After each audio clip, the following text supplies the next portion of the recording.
Pendant longtemps, la science s'est développée à l'aide de moyens rudimentaires. Et puis, souvent en détournant certains outils de leur usage initial, les savants se sont peu à peu dotés d'instruments pour les aider à calculer plus vite, à observer plus loin, à mesurer plus précisément les phénomènes qu'ils étudiaient. Ces instruments n'ont depuis cessé de se perfectionner au point de devenir aujourd'hui des équipements gigantesques. Supercalculateurs, détecteurs d'ondes gravitationnelles, accélérateurs de particules, faisceaux laser, bâtiments océanographiques, ces grands équipements, abritant des technologies de pointe et animés par des équipes ultra spécialisées, sont devenus d'indispensables lieux de science.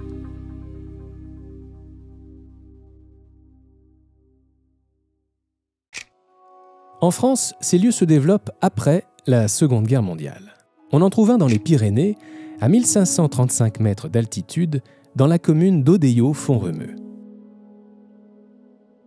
C'est là qu'en 1969 est mis en service un four solaire grand comme l'Arc de Triomphe.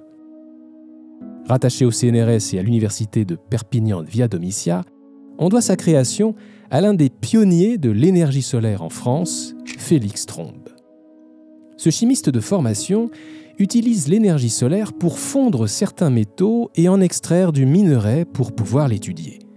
En 1949, il fait installer à Montlouis, à la frontière franco-espagnole, un four solaire qui servira de prototype à celui de Font-Romeu, construit 20 ans plus tard. 63 héliostats suivent la course du Soleil et renvoient ses rayons vers un miroir parabolique qui, à son tour, les concentre vers un foyer capable de délivrer une puissance thermique d'1 mégawatt. Donc 10 000 miroirs qui sont juste derrière là. C'est ça. C'est les 10 000 miroirs qui concentrent l'énergie solaire vers le foyer. Et on a mis près de 2 ans et demi pour les régler à l'origine, pour les aligner et également les courber. Et là, ici, tu as les 63 héliostats. Donc là, ce sont nos miroirs qui suivent le soleil. Et là, il y a près de 12 000 miroirs qui renvoient l'énergie vers la parabole pour ensuite concentrer dans la tour. Tout ce que tu vois là, il y a près de 2800 mètres carrés de miroirs, là, nos 12 000 miroirs d'héliostats, on les concentre sur à peu près un petit mètre carré. Grâce à cette énergie, les scientifiques réalisent des expérimentations à des températures qui peuvent dépasser les 3000 degrés. Ils peuvent ainsi étudier le comportement de matériaux soumis à des conditions extrêmes. C'est aussi à Audeillo qu'ont été testés les procédés des premières centrales pour faire de l'électricité à partir de l'énergie solaire. Les recherches pionnières de Félix Trombe et de ses successeurs ont été à l'origine de nombreuses centrales thermodynamiques solaires.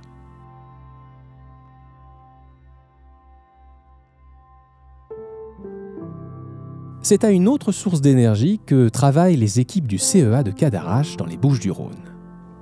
Ces équipes cherchent à maîtriser la fusion nucléaire, un processus par lequel 2 noyaux atomiques légers s'unissent pour en former un seul plus lourd en libérant une énorme quantité d'énergie.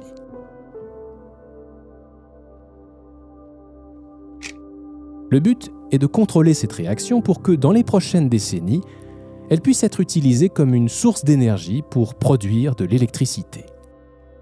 Mais cette réaction de fusion ne se produit que dans un état de la matière appelé plasma, un gaz à température très élevée de l'ordre de 150 millions de degrés. Alors, pour confiner le plasma et maîtriser la fusion nucléaire, on utilise une chambre expérimentale qu'on appelle un tokamak. En 2007, pour démontrer la faisabilité scientifique et technologique de la production d'énergie de fusion, un chantier international immense est lancé, la construction du tokamak ITER. À quelques kilomètres de ce chantier, le tokamak West est un peu le jumeau en taille réduite d'ITER. Le tokamak West est une machine qui a été construite bien avant ITER, à la fin des années 80, et sur laquelle on fait des expériences pour préparer les plasmas qui auront lieu dans ITER. On crée des plasmas à très haute température, et en ce moment on étudie particulièrement l'interaction du plasma avec les composants internes, et en particulier le divertor, qui est un composant clé dans ITER. Composant clé, car le divertor doit dévier et capter certaines des particules produites par la réaction de fusion nucléaire. Mais il est en contact direct avec le plasma et doit donc résister à la puissance libérée par l'énergie de fusion. Les tests menés sur le Divertor sont donc une étape cruciale de cette aventure scientifique au long cours qui réunit bien des métiers et des disciplines.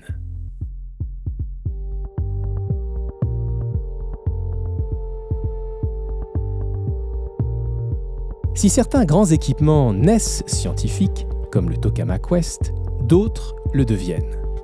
C'est le cas des avions du service des avions français instrumentés pour la recherche en environnement, plus connus sous le nom de Saphir. En 2005, Météo France, le CNRS et le CNES regroupent leurs moyens aériens et donnent naissance à ce service installé sur la base aérienne de Francazal à Toulouse. Les ingénieurs de Saphir transforment des avions de transport aérien civil en véritables laboratoires volants capables de mener des missions scientifiques partout dans le monde. Mais c'est une métamorphose délicate. Il a fallu par exemple près de 2 ans de travail pour faire de leur ATR-42 un avion scientifiquement instrumenté. Une fois transformés, ces avions peuvent réaliser des mesures précieuses pour l'étude de l'atmosphère et des surfaces océaniques ou continentales. Dans les avions de Saphir, on va utiliser donc toute l'instrumentation nécessaire et disponible pour les expériences. Alors, il y a ce qu'on appelle l'instrumentation de base de l'avion. Ce sont les mesures classiques, pression, température, humidité. Ensuite, on va pouvoir ajouter des instruments que les scientifiques vont choisir dans le parc que nous gérons. Et puis évidemment, les scientifiques peuvent avoir besoin d'instruments spécifiques. Et donc là, eh bien, nous allons intervenir pour certifier ces instruments. Quand l'instrument n'a jamais volé, eh bien, on va pouvoir discuter avec les laboratoires pour les aider à rendre l'équipement compatible avec un vol en avion, un vol scientifique en avion. Saphir est aussi un lieu de formation. Des élèves de l'École nationale de la météorologie et des étudiantes et étudiants de l'Université de Toulouse viennent régulièrement y découvrir comment se prépare une campagne de mesures aéroportées. Les grands équipements scientifiques sont souvent des lieux de transmission. Tout comme les avions de Saphir, l'écotron européen de Montpellier est au service de la recherche en environnement. Créé en 2010 par le CNRS et animé par une équipe d'une quinzaine de personnes, cette infrastructure de recherche permet d'étudier l'impact du climat sur le fonctionnement des écosystèmes et de la biodiversité. Pour cela, l'écotron permet aux chercheuses et chercheurs de faire des expériences en contrôlant très précisément les paramètres des écosystèmes étudiés. Un des avantages, c'est qu'on peut contrôler certaines conditions dans l'écotron qu'on ne peut pas les faire sur terrain. Par exemple, c'est très compliqué de contrôler quel type d'organisme du sol on a dans une placette sur terrain. Ce qu'on peut faire beaucoup plus facilement à l'écotron parce qu'on a les containers dans lesquels on met en place nos échantillons d'écosystèmes et on peut vraiment contrôler, éliminer ou ajouter les organismes du sol que nous avons besoin dans l'expérience. 3 plateformes expérimentales ont ainsi été imaginées, chacune pour répondre à des besoins de recherche spécifiques. Il y a d'abord des microcosmes. Ces unités de 2 mètres cubes permettent d'étudier de petits écosystèmes. Et puis des mésocosmes. Dans ces 18 chambres de 4 mètres cubes, on peut simuler une large gamme de scénarios environnementaux.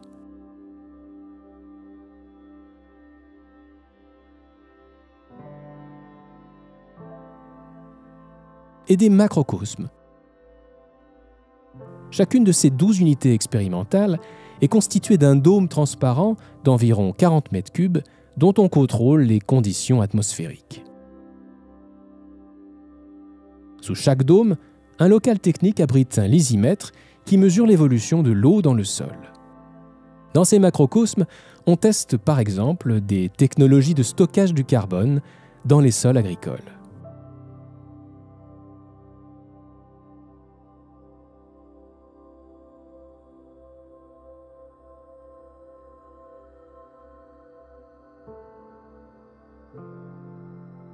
Ces plateformes expérimentales sont ouvertes aux scientifiques du monde entier. Cette infrastructure, elle est ouverte à la communauté nationale et internationale des chercheurs en écologie, agronomie et tout ce qui touche à la science de la vie. Mettre à la disposition de la communauté scientifique internationale les équipements ultra perfectionnés qu'ils abritent et les compétences des équipes qui les animent, c'est l'une des caractéristiques de ces lieux de science. C'est typiquement le cas du synchrotron de Grenoble.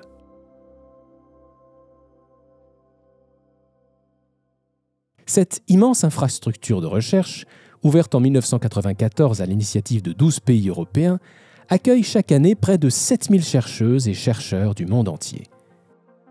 Ils viennent y percer les mystères de la matière. Un synchrotron, ça sert à étudier la matière condensée avec une résolution dans l'espace de quelques angstroms jusqu'à un micromètre. Donc, si vous voulez, c'est comme un énorme microscope géant qui permet à regarder à l'intérieur du matériau avec beaucoup de finesse et précision. Après avoir été émis et accélérés une première fois, des électrons sont propulsés dans un premier anneau, puis dans un deuxième anneau où ils tournent à la vitesse de la lumière.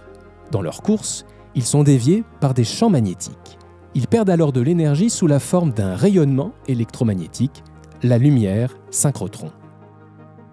Cette lumière extrêmement brillante est envoyée dans 44 lignes situées tout autour de ce grand anneau, dans lesquelles des instruments d'optique adaptent le faisceau de lumière aux besoins de l'expérience.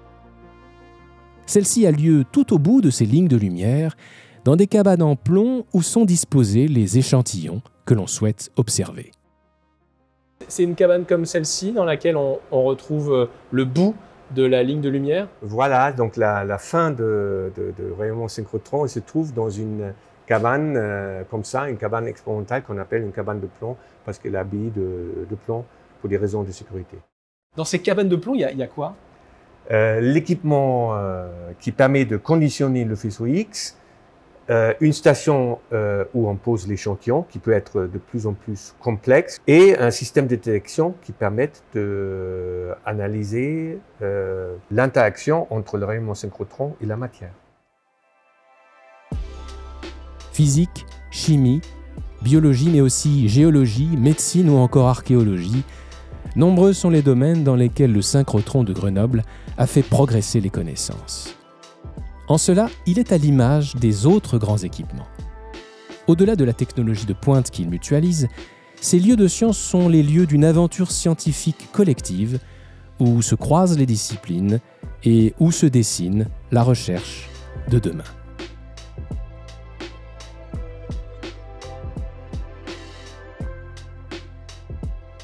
Merci d'avoir regardé cette vidéo. Si elle vous a plu, n'hésitez pas à la partager et à vous abonner à la chaîne.